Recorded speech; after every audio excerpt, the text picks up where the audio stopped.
सही कहा है कि किसान मजदूर महापड़ाव है। हमारे मसले क्या हैं, हमारी तकलीफें क्या हैं, ये करीबन हम सभी जानते हैं, क्योंकि ये अचानक शुरू नहीं हुआ है। दिल्ली के बॉर्डरों पर 13 महीने तक जो लंबी लड़ाई लड़ी थी और जीत हासिल की थी।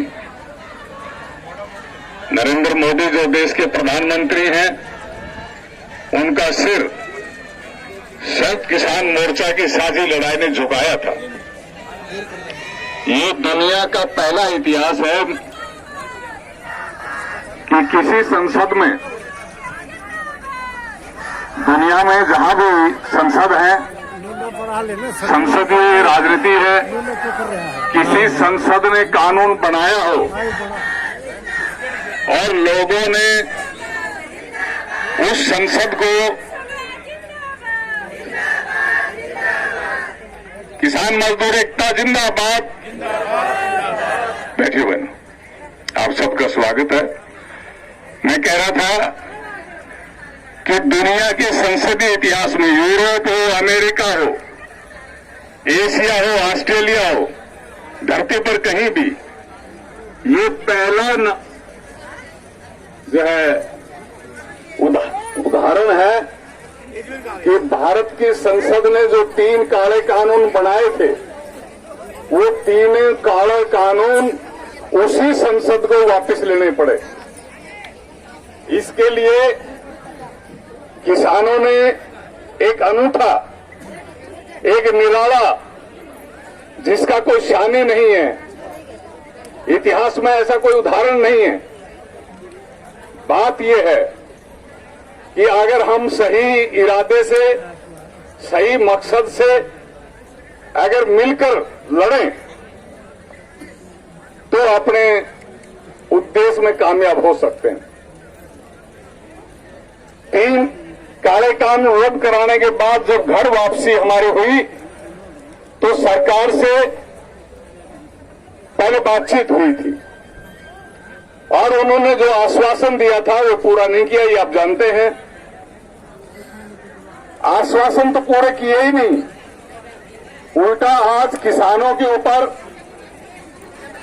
और हम किसानों की तरह ही जितने मेहनत कश हिस्से हैं समाज के, उन सब पर हमले शुरू हैं। इसलिए जरूरत इस बात की है कि और भी ग्रेटर यूनिटी, और भी बड़ी एकता के साथ हम आगे बढ़ें।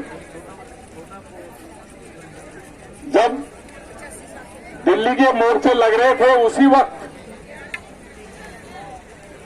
जंतर मंतर पर ट्रेड यूनियनों ने 11 नवंबर 2021 को ट्रेड यूनियनों ने एक सम्मेलन बुलाया था जंतर मंतर पर, और उस सम्मेलन में हमारे किसान संगठनों को, संयुक्त किसान मोर्चा के नेताओं को, अगुवा नेताओं को आमंत्रित किया था, सम्मानित किया था। उस दिन एक नई नींव पड़ी थी कि क्यों ना किसान और मजदूर मिलकर जो नारा लगाते आए हैं उसको साकार करें। घर वापसी हो गई और 24 अगस्त को, कुछ दिन पहले, दिल्ली के तालकटोरा स्टेडियम में फिर एक सम्मेलन हुआ और उस सम्मेलन में ही ये घोषित हुआ कि 3 दिन के महापड़ाव देश में होंगे। जितना मेरी जानकारी है, तमिलनाडु हो, चेन्नई उसकी राजधानी मद्रास, पश्चिमी बंगाल का कलकत्ता हो, हमारा उत्तर प्रदेश का लखनऊ हो, चाहे कर्नाटक का बंगलोर हो, चाहे उड़ीसा का भुवनेश्वर हो, आज करीबन देश की तमाम राजधानियों में बड़े बड़े इजलास हो रहे हैं। एक महापड़ाव, ये महा कहने से भी बड़ी ताकत से किसान मजदूर जमा है और इस इरादे से जमा है कि हम जीत कर जाएंगे। मैं एक बात मैंने शुरू में कही, हम एमएसपी लेना चाहते हैं। जो हमारी लागत है, लागत से 1.5 गुना दाम। अगर लागत की लागत ही मिले तो हमारी गृहस्थी कैसे चलेगी?